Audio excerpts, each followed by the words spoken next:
all night long.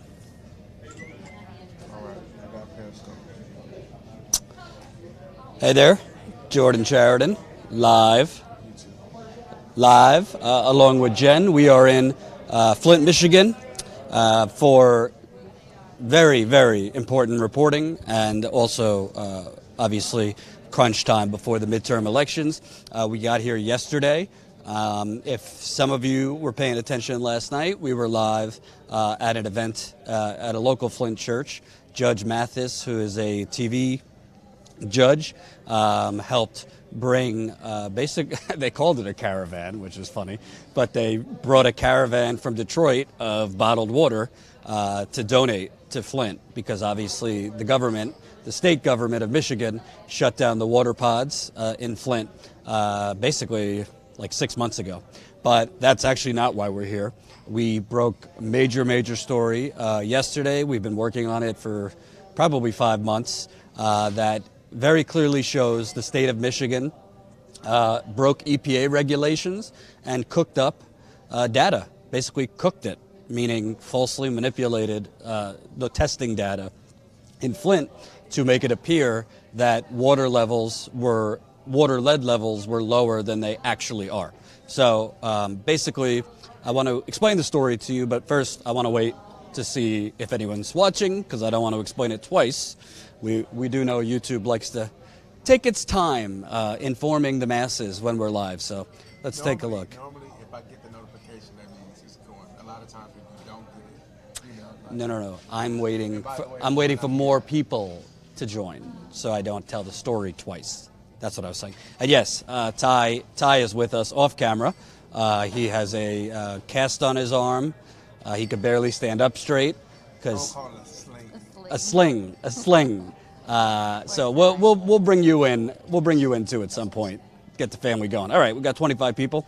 Press the share button. Let's get this out. I'm going to put in the description of this live stream the story that we broke.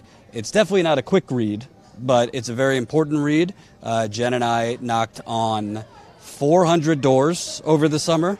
We spoke with 140 residents. Tell them a little bit about the story while I put this in. So essentially, we were at a resident's home who was telling us about the water lead testing that had been conducted. And Jordan had previously spoken with this resident because he had over 11,000 parts per billion of lead in his water. So Jordan was kind of following up with that and the testing that had been conducted afterwards. And what we found out was through this resident's description, his name's Bernard, of this testing, we found that they had let the water run. The people who had come to do the testing, the officials had let the water run before conducting the sample, which is not what you're supposed to do. So there was a big red flag. And I remember that day we were sitting there with Bernard on his couch, and you said, I think we have something here. So from there, we spoke with other residents that had already been sources and who we'd already talked to and found, oh, yeah, they let the water run in my house, too. And then we knew we had something.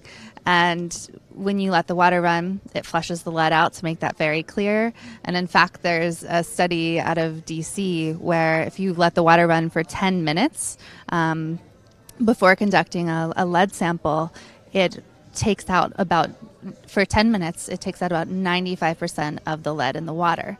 So obviously, this lowers the lead levels. Obviously, we need to know what the actual lead levels are in Flint. And if officials are going into people's homes, flushing all the lead out, and then saying, oh, water's okay, let's take away the free bottled water program, that's obviously not okay. So essentially, we knocked on 400 doors, spoke with about 140 residents, and found that this was a very, very prevalent problem, that people had either been told to let their water run before testing, or officials had come in their home and let the water run. So. And I just moved this water so you could see our cool threads. We just got these status quo threads. Maybe you could have a status quo thread in your future. with the GoFundMe contribution, we're almost at $19,000. We want to get it. We want to get it past $20,000 on this trip. So definitely check out. Yeah, the GoFundMe link is in the description box, as is the story. So expanding off of what Jenn said, there's several things. So basically, the story is not it's not a simple story. There's a lot of layers, but let me just break it down for anyone to see. Basically, after the Flint water crisis became a national story, the state of Michigan, because the levels of lead were so much higher than the EPA threshold. The EPA threshold for lead is 15 parts per billion. That's not really a public health level. There's no safe number for lead in your water, especially in children. But the corrosion control number. Yes, it's for corrosion control. So 15 parts per billion is the level. At its peak, Flint was well over 20 parts per billion citywide. So the state basically was forced by the EPA to start conducting ongoing testing to basically prove that the city of Flint, the lead levels were improving, because they started using the proper chemicals after they got caught and the crisis became a national scandal. So they started a program called the Sentinel Program. And what the Sentinel Program was, it started out at 650 homes. It was basically like the official focus group of homes that was on this study, and they were to be tested, their water was to be tested ongoing for years, basically 2 years. So what was supposed to happen in that Sentinel program was the state, as well as residents in Flint who were hired to be part of the CORE program. The CORE program were Flint residents who were trained by the Michigan Environmental Agency to go around to people's homes, apply water filters for residents who needed help, make sure residents had enough bottled water, those kinds of things. So the Sentinel program, the state was supposed to leave the test kits for the residents to conduct the sampling themselves. So residents were supposed to basically not use their water for 6 hours. So the EPA mandates that the water be totally stagnant for 6 hours, and then you turn on the tap and you put the sample bottle under the tap as soon as you turn it on. You don't let the water run even for 30 seconds, because if you let the water run, it's basically flushing out the lead, because if you would give your kids tap water, you're not letting it run for 30. That's not how people use their water. Turn it on and fill it up. Right. So the Sentinel program, the residents were supposed to be collecting the samples and then send it into the state, and then the state provides more samples, and it's on to show are the levels improving. So basically what happened, it's not only that the state illegally, again, it's a violation of EPA regulations, but not only was the state illegally flushing residents' water samples, but the EPA told us that state officials were not even supposed to be collecting the samples themselves.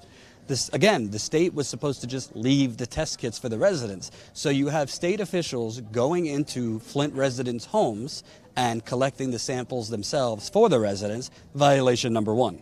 And of course, you have the state officials. We found 17 residents told us that Michigan Department of Environmental Quality officials or CORE officials, again, CORE were those Flint residents hired by the environmental agency, either Michigan Department of Environmental Quality officials or CORE officials had came to their home, ran their water, in some cases for 30 seconds, in some cases for 10 to 15 minutes, and then collected the sample. Well, that's called cooking the data.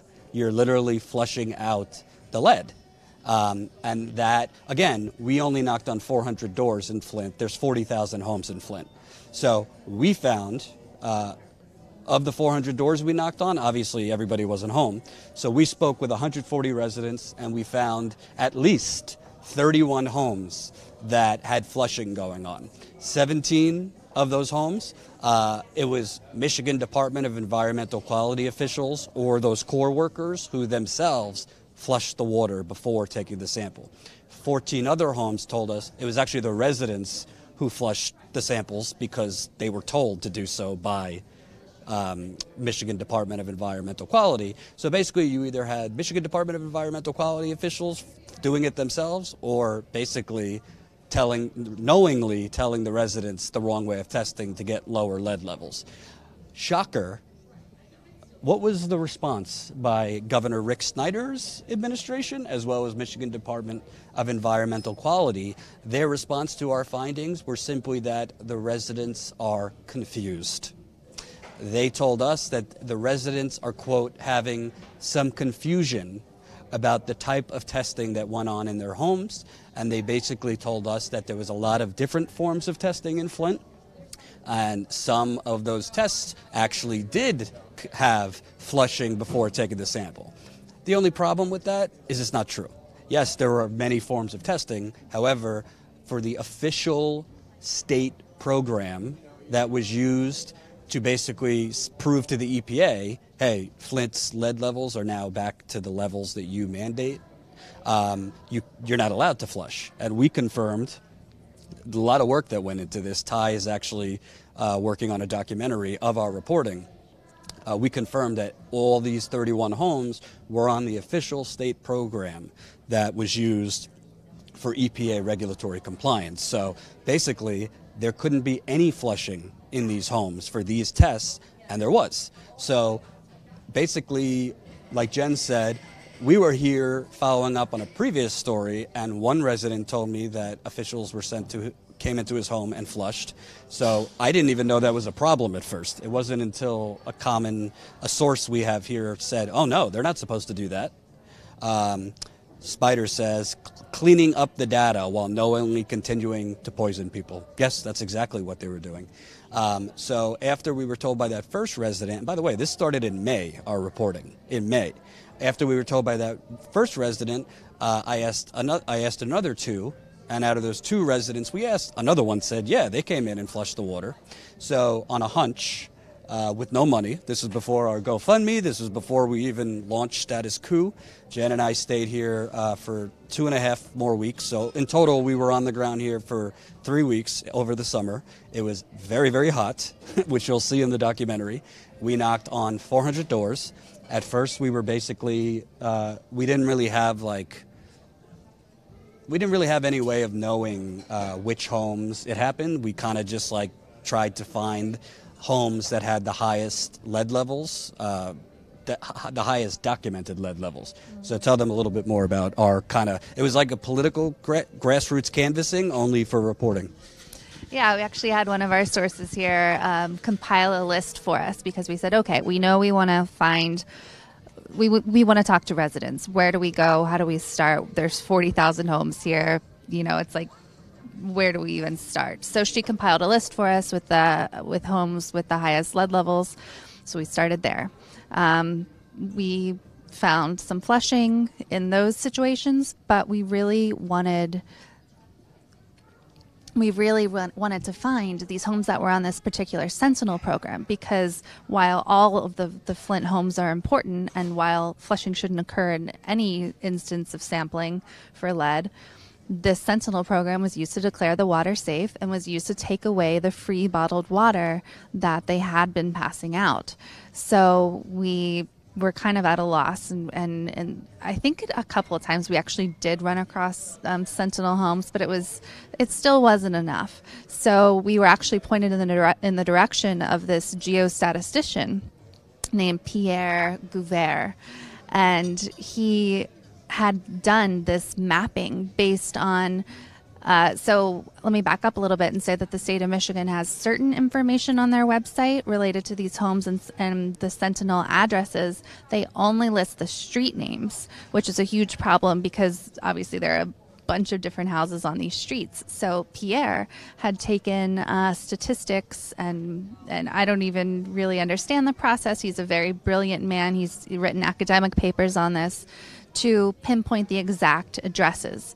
So about halfway through our investigation, we were here for about 3 weeks all combined doing this canvassing, we got a hold of these addresses. And this was a game changer, because now we were able to go directly to homes we knew were Sentinel homes. We knew were the ones used to declare the water safe or not. and ask them if flushing had occurred. And if we'd gotten this list ahead of time, the first week or whatever, we would have found a lot more instances of flushing, I think. But so we targeted these Sentinel addresses. We found over 30 where flushing had occurred. And basically, people like Erin Brockovich have said this all needs to be tossed out. We just had Congressman Ro Khanna say an investigation needs to be done because we don't know what the water lead levels are here. We have no idea. Nobody knows. And I think that's the important point is you can't declare the water safe if the testing is not right. And this journey showed us just how devastated people are, how unsurprised they are, though, when we would say, oh, they're not supposed to do that. They're not supposed to flush the lead out or run the water first. People didn't know that, but they also were entirely unsurprised that this had occurred. I want to just read you a part of the story from Erin Brockovich so you really have an idea how serious this is. I know it's like complicated terms, but basically just look at it this way. They're flushing away the evidence. They flushed away the evidence of the actual lead levels. So this was not recent, by the way. We found examples of this from 2016, 2017, and as recently as like spring and summer of this year. So basically, starting in 2016 is when all the media cameras were here, when Obama came down when he was still president. They were already in 2016 manipulating the data to basically artificially lower Flint's average lead level. So this is what Erin Brockovich told us on the record. If you haven't read this story, I know there's a lot out there right now. The midterms are a few days away. Everybody's attention. I really ask you to read this story. We work super hard on it, and it's important that people share the story. And also, ask your congressman, ask your local officials, what are they going to do about this? Because, by the way, yes, we're in Flint. There's a strong possibility this is going on in other cities. Other state environmental agencies have been caught manipulating data in Michigan and other states on water testing. They do this because they're trying to stay below the level that the EPA mandates, because if they go above the EPA level, which is 15 parts per billion, then they have to all of a sudden start spending money on remediation programs. As I always tell you, follow the money. They don't want to spend the money, especially in poor communities that these politicians don't give a damn about. So let me read you what Erin Brockovich told us. Quote, "The only reason to do this, meaning to flush before taking a sample, would be to obtain a clear sample and report false information," she said. She called for criminal prosecution of officials that improperly flushed water before sampling. She also demanded that citywide retesting begin, and for the reopening of the free water pods that the governor shut down. So part of this scandal is Governor Rick Snyder shut down the water pods, which were basically the sites where residents could go pick up free bottled water in the last few years since this crisis began. When Snyder shut down the water pods, he was citing this very data that we looked into. So basically, he said, well, the data we have from the testing we have shows we're meeting EPA regulations. So there's no need for free water pods. So, you poor people in Flint, go do your thing. And not only have the residents in Flint had water taken away from them, over the summer we were here, there are still lines at churches 4.5 years after they switched this water to the Flint River and obviously the poisoning began. There's lines with cars, residents sitting in cars wrapped around for 3 to 5 hours waiting at local churches who, it's not consistent, but whenever local churches have enough donated bottled water from around the country, because there's still donations coming into Flint, then they open up for a day so residents can come. There's been residents waiting online at these churches for 3 to 5 hours to get 2 to 3 cases. That's how desperate these residents are for bottled water. And most of these, Flint is 43% impoverished, okay? So residents, bottled water is expensive. It's not cheap. But these residents, the media has reported this as like, oh, well, the media basically just has regurgitated what the state has told them. So the media says, well, the testing shows the water is safe, but the residents are they don't trust the state, so that's why they're still drinking bottled water. Well, we found that there's good reason they don't trust the state. We did something very radical, as Bernie says, very radical. We actually knocked on doors, like old school journalism that no one does anymore. We knocked on doors, and what was so shocking, and you're going to see this in the documentary Ty is working on, what's so shocking is this corruption and, to me, inhumanity. Like, these officials were literally illegally flushing with single black mothers and their kids standing right there watching them. And these residents had no idea that what they were doing in front of them was basically illegal. Think about it. If state or local officials come to your home to test your water, you're thinking, oh, great, they're doing something. Why would you have any reason to think they're not doing it right? I mean, I didn't know at first that running the water, even for 30 seconds before taking the sample, manipulates the data. So I think we should point out, too, that the state of Michigan had already gotten in trouble by the EPA for pre-flushing. And pre-flushing is different than the flushing that we're talking about. Pre-flushing means they were running the water the night before, and they were told to cut it out by the EPA. And the state of Michigan actually kind of pushed back on that, but eventually they gave in and said, okay, yeah, we won't pre-flush anymore. So flushing that we're talking about is way worse, dramatically lowers the lead levels artificially. And, I mean, if you read the story, we have the EPA on the record basically confirming, yeah, you're not allowed to do that. You're not allowed, if tests and samples are being used to meet our regulations, when I say our, I'm talking if I were the EPA.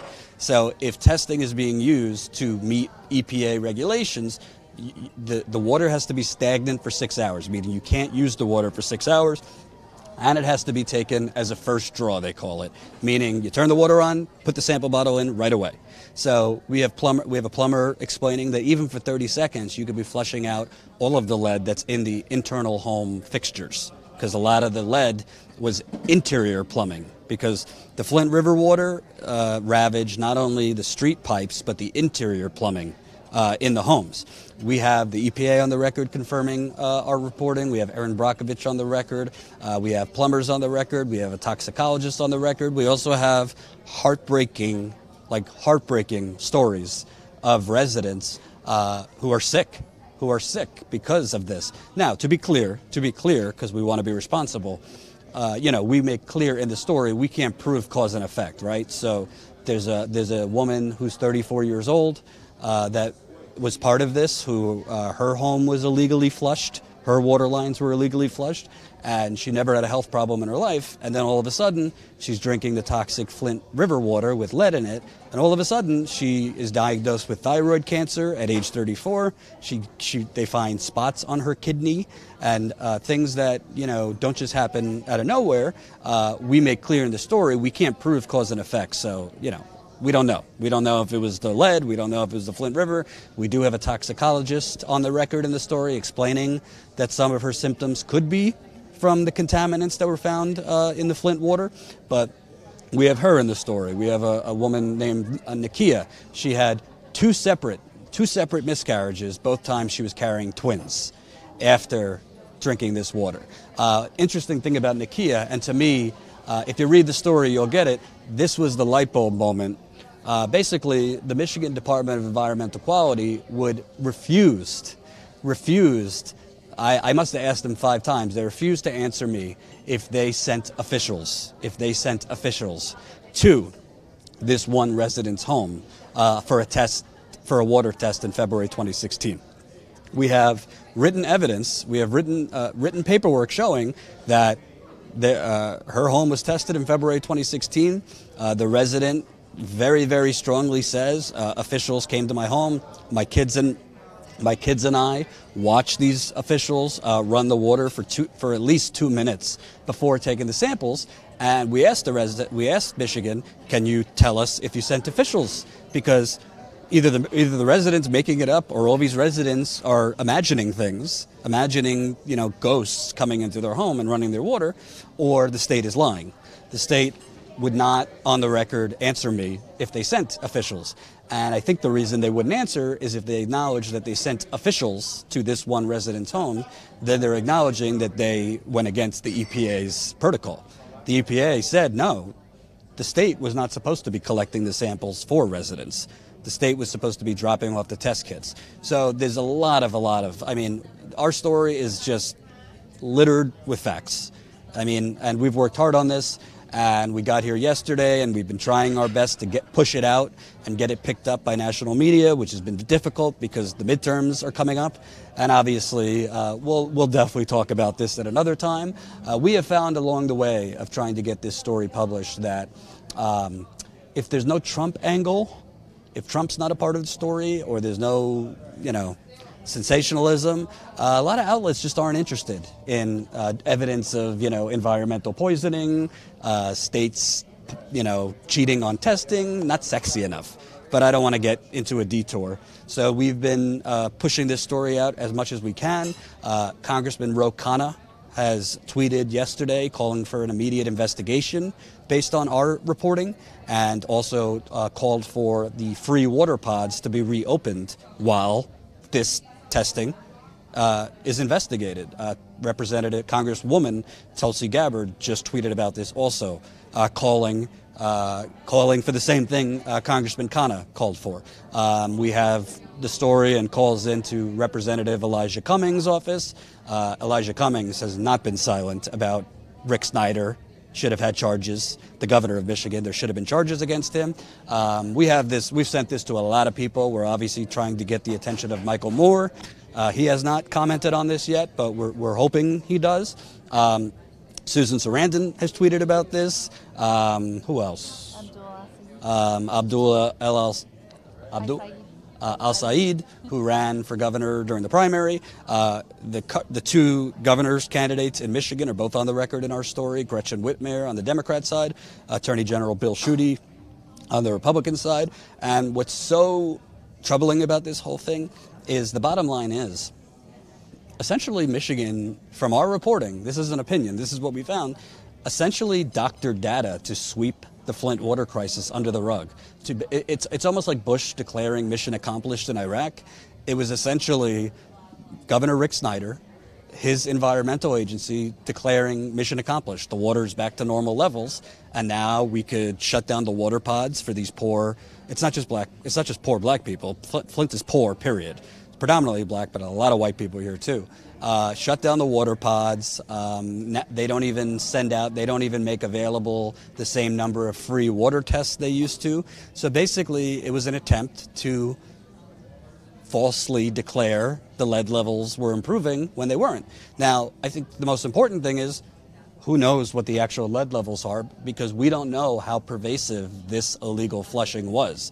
We found it in 31 homes. Again, we knocked on 400 doors. A lot of people weren't home when we knocked. A lot of people, honestly, didn't remember how their homes were tested. And we didn't include those because we only want people who strongly remembered the way things were tested. So if we had the resources, if there was real journalism in this country, hopefully every door in Flint could be knocked. We could find out, how did the state of Michigan test other people's homes? Because I have a sneaking suspicion there were more illegally flushed homes. The other thing that I think is important is it's not just a science story. This is a corruption story. I mean, do you think an environmental agency in Michigan would be going into upper middle class white people's homes and testing the wrong way? No, they would not. They would not. But this keeps on happening. This kind of stuff keeps on happening in poor black communities. Somebody commented while we were live yesterday, like, Jordan, you only cover Flint. You don't cover, like, we're trying. We know there's water problems in other places. We're growing funding. That's why we're asking you to contribute to our GoFundMe. We just launched the website. We're in the early days here, but this is not happening where environmental agencies are like basically cooking up the data in upper middle class neighborhoods or wealthy neighborhoods. I mean, most of those neighborhoods wouldn't have a Flint water crisis in the first place. But this story is really a symbol for why we launched Status Coup. There is silent for now.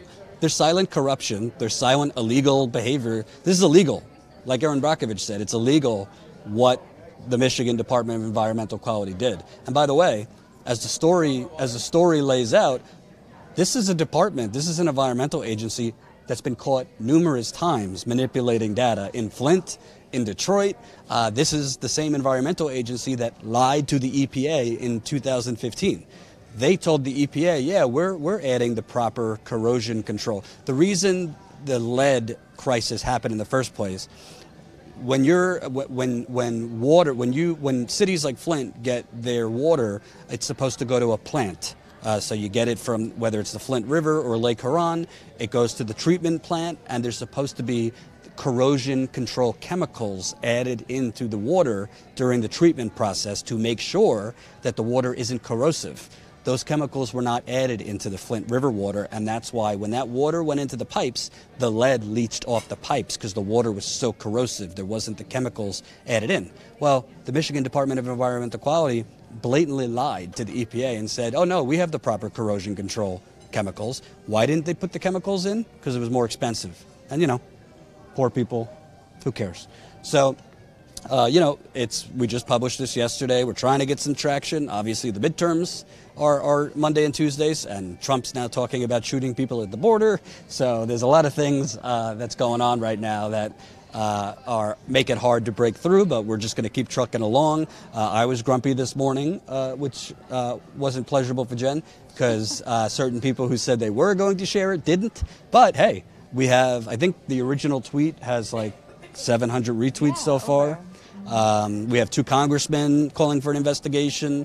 We're going to keep pushing this out. You know, we've reached out to the ACLU. We're going to reach out to the NAACP. The EPA actually just got back to me because I reached out to the EPA and I said, hey, are you guys going to do anything? We have, like, right here out in the open evidence that Michigan cheated on the water testing. So they tell me that they're checking in on our inquiry and will get back to us. Hopefully the EPA, and by the way, when the state of Michigan, when Governor Rick Snyder and when Michigan Department of Environmental Quality, when they say the residents are, quote, having some confusion, that's code for blame the victim. Right. They're literally blaming the victim, saying, oh no, we didn't actually do anything illegal. The residents are just confused what they saw. Anything I'm missing? Just the fact that the residents are suffering. You know, yesterday we talked about the fact that we were at the Judge Mathis, where he had brought 5,000 cases of water for Flint residents. Well, the location of this speech he gave and speech others gave was in a church, and it was a large church, and it was just packed. Like, people were packing these pews. To hear Judge Mathis, of course, but also to speak their mind about what they're suffering with, what they're going through still. And why would people, if the water's safe, if the water's fine, why would people be waiting in line for 4 hours for water? It's because they know the water is not safe. They know the water is not okay. They turn on their tap. They smell it. They taste it. They know it's not okay. They wouldn't be waiting in line for these donated, because remember, they shut down the state-sponsored bottled water, free bottled water. So all they have left are these people, the kindness of their hearts, donating water. So we can't forget that this corruption is affecting real lives, real people. People are getting sick. People are dying. That's why we're pushing to get this story out. That's why I have a list of 150 people who we're still going to send this story to, from people in Congress, senators, celebrities, regular, other journalists we are going to push this story out everywhere we can. We're going to make sure that the people of Flint know what's going on. We're going to make sure that people are held accountable through our journalism. And I also think, we're not going to get into the whole thing, but trust me, I will. There's a story behind this story, and that is on the media. Because Flint, this isn't the only place this is going on. It might not be flushing lead samples, but there's testing violations going on in other cities. There are other cities that aren't even monitoring water. We just saw in Detroit, the head of the Detroit superintendent literally shut down all of the water fountains in all of Detroit's public schools out of an abundance of caution because they found elevated lead levels. But the thing is, they're not consistently even testing They're not even testing. And you have a country that hasn't changed, that has pipes under the ground in schools, distribution pipes in cities like Flint that are in some cases 80 to 100 years old. So there's a lot of cities that didn't have toxic Flint River water put into the water pipes, but have really, really old pipes and that are corroding. I'll give you an example. My parents who live on Long Island, they just had to get their galvanized pipes changed because it was corroding and pieces of that galvanized, which includes lead, was getting into the water. I'm hoping that my dog is okay because obviously my dog drinks from the tap water. So the point is, this isn't like a sexy story. It's not like Trump calling out, I don't know, Queen Latifah, or whoever he's called out. It's not Trump talking about shooting people at the border. We're almost done. It's not sensationalism. And we had a lot of outlets literally tell us, can you connect this to Trump? I'm not going to get into the whole thing now, but literally, my tooth is doing good. Thank you for asking. I got a root canal. I'm feeling good. Ty, who is not on camera right now, is not doing so good. So we got to get him better. His neck is not doing so hot. He's in a little brace right now. He could barely walk. He has no reflection. You know, he's not even antagonizing me as much. It's very terrible. But the bottom line is, we believe we can expose a lot of this. And the faster we grow and the higher profile we get, there's going to be accountability. It's going to take time. You know, not every story we do is going to lead to, people going to jail or people getting fired, but we're building a home here and we're laying bricks. So the fact is, we published this ourselves for a lot of reasons. We published it yesterday. We got a lot of traction on social media. We have congressmen calling for investigations. The EPA is answering us today on if they're going to do anything. I'm not holding my breath. And we also need to get this information to the people of Flint, because part of the problem is not just national media, but in most of the places we go, the local media is asleep at the switch. The Michigan media is not even covering this. And you know what? We're not from Michigan. We're not from Flint. Michigan media could have been knocking on those doors long before us, but that's not what they're paid to do. The media in Flint, in Detroit, in all the places we go, they're basically paid to be stenographers. They are paid to just regurgitate what state officials tell them, what police tell them, and they basically are paid to stand there like mannequins and regurgitate what the state tells them. You know what that sounds like to me? State-sponsored media. You know, RT and all these people are attacked as state-sponsored media. Well, honestly, we're out-of-towners. We knocked on 400 doors and we found this. They could have been doing this long before, but unfortunately, local media, national media, they're lacking a few things. Number one, integrity. Number two, the proper scrutiny and cynicism you need as a journalist. Your job as a journalist is to automatically think the government is lying. You're supposed to confirm what the government is telling you, not just repeat. I mean, if you read the stories over the years about Flint's lead levels and Flint's water is improving, it's literally, including the New York Times, basically repeating, like writing a press release for the state. Basically just saying what the state of Michigan says. You know, if somebody burnt down my house, which Governor Snyder and the state of Michigan, basically, they did this to Flint. If somebody burnt down my house, I probably wouldn't make them the construction crew to rebuild my new house. Would you? No. So basically, you have the state government that did this. They're the ones that were in charge of the testing. So obviously, there might be a few things wrong with that. So if you're coming to this late, Paul says the absurdity is undescribable, but I try. That's what I do for a living. The corruption and the absurdity is undescribable. We just try to decipher it. And I will say this, the bottom line is, when you flush before water sampling, you get a fake number. You get a fake lead reading. So what's important about this story? At this very moment, if there are children or there are adults in Flint that are drinking from their taps because the state has told them it's okay, and the water's fine, well, proper testing with integrity, proper testing that didn't flush before, testing that we could actually believe citywide was done the right way, has not been done. So for all we know, this was what we found was isolated to these 31 homes. I doubt it.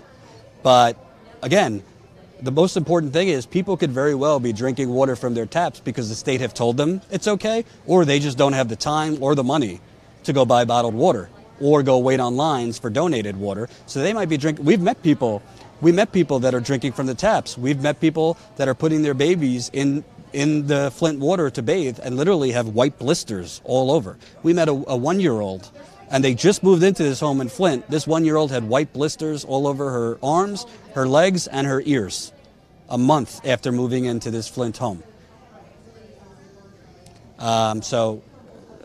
Probably starting tomorrow, we're going to hit the town, and we're going to be interviewing residents that were included in this story. We're going to be putting a face to this story. We're going to show you that this isn't us saying it.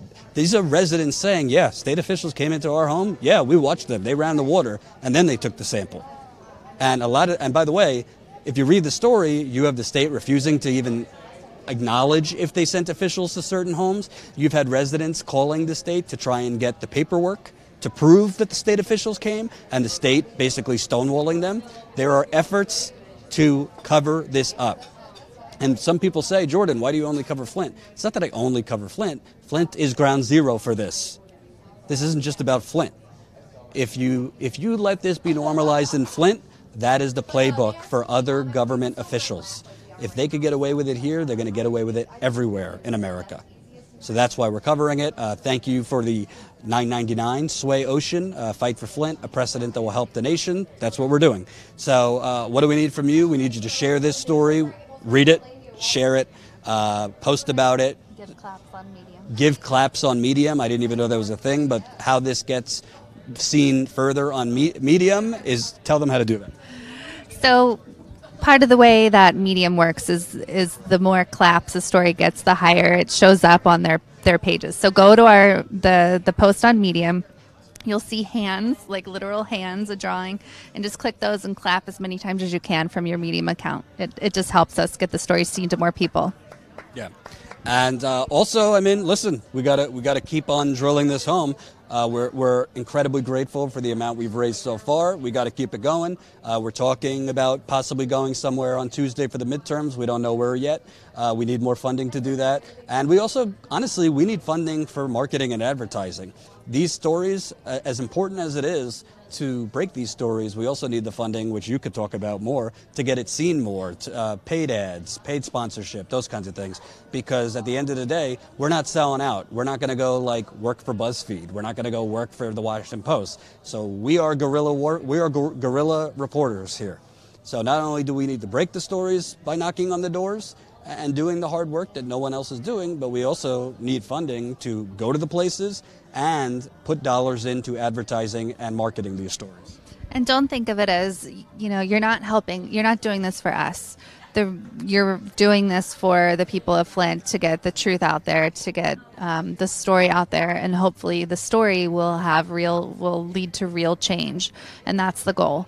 Through our journalism, we want real change. We want those free bottled water pods, the free bottled water, to be reopened. So you sharing on all of your social media accounts, you giving us claps on Medium, whatever you can do, you donating to our GoFundMe so that we can boost this with more ads. It all helps, and it is for the people of Flint. It's not for us at all. It's so we can get this journalism out there. And I'll also end with the bottom line is we are showing you. We're not talking. We're showing you. Okay? We know what we're doing. I've been doing this for a little bit. I know what I'm doing. I know where the corruption is, and I know how to find it. What we need is, basically the road. You might know the direction you need to go, but you need the vehicle to get there. So the vehicle right now is through you. And we believe if we keep breaking these types of stories, we are also going to get larger funding, because good things could happen when you expose truth. So we need your funding. We need you to share these stories. We need you. Hey, if you want to call and email and tweet your congressman, your senator. I know it's the midterms. Hey, you going to say anything on Flint? You going to call for an investigation? Literally, Michigan cooked the data. They just cooked the data. So that's what we're doing. We're going to be spending the rest of the day trying to get the story out more. We'll be live tomorrow with some residents in Flint. We'll be live Sunday with some residents in Flint. Ty's also working on a documentary on this because, we knocked on 400 doors, so we want to show you that reporting, as well as the behind the scenes of trying to get this out there, because there were a lot of people that tried to stop that from happening, and temporarily they were able to, but obviously we published it and it's out there and it's making waves. So thank you for watching. We wanted to update you. We're going to start, continue working to get this out, and definitely press the share button, GoFundMe, read the story, clap on Medium, clap in real life. Yeah, that's it. Thank you all for your support, and keep it going. Peace out.